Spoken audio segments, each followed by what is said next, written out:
Guatemala. Maria Conchita gave birth to her baby on the escape trail they all followed. Then she stood up with it and followed the others.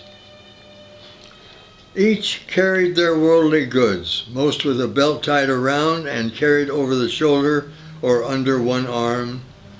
When they rested under a small tree on a level place on the mountain, she tried to nurse it, but the milk was not ready. The baby was only 30 minutes old.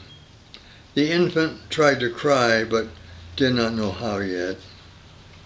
After the fitful sleep under the whump, whump, whump of the helicopters, they ate what little they had cold, then trudged on to the secret cave and under lantern light where Dr. Clement stayed.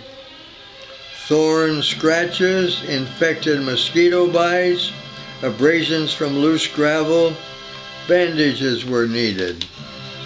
But the soldiers were told possessors of bandage cloth or band-aids were communists, and to protect El Salvador needed to be destroyed.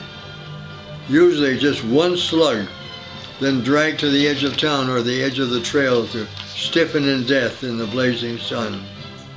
So they started to use mosquito netting where they could find or steal it, and then those with mosquito netting began to disappear, and sometimes would be found in the weeds in the hills.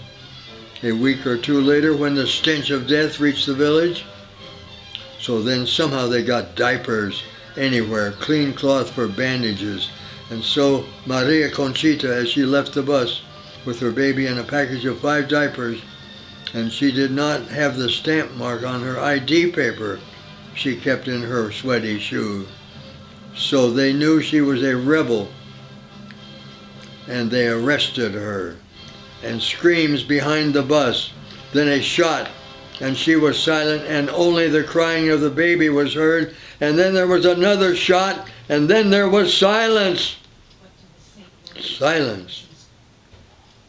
Dr. Clement estimated 40,000 had died in El Salvador in his 3 years there, and the helicopters with machine guns and the tiny spotter planes with rockets could glide low and fire into any group of quiet, thin men and women and children, and babies would be killed because only rebels were in the hills like that.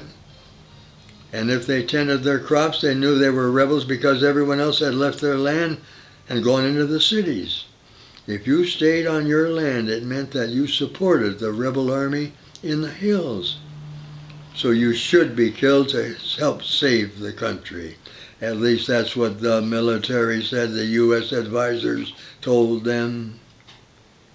While all this time, Americans were going to football games on Saturdays in the United States and to church on Sunday, and were proud to be who they were, although they could never save any money because of big hospital bills and the children in big programs that cost a lot of money.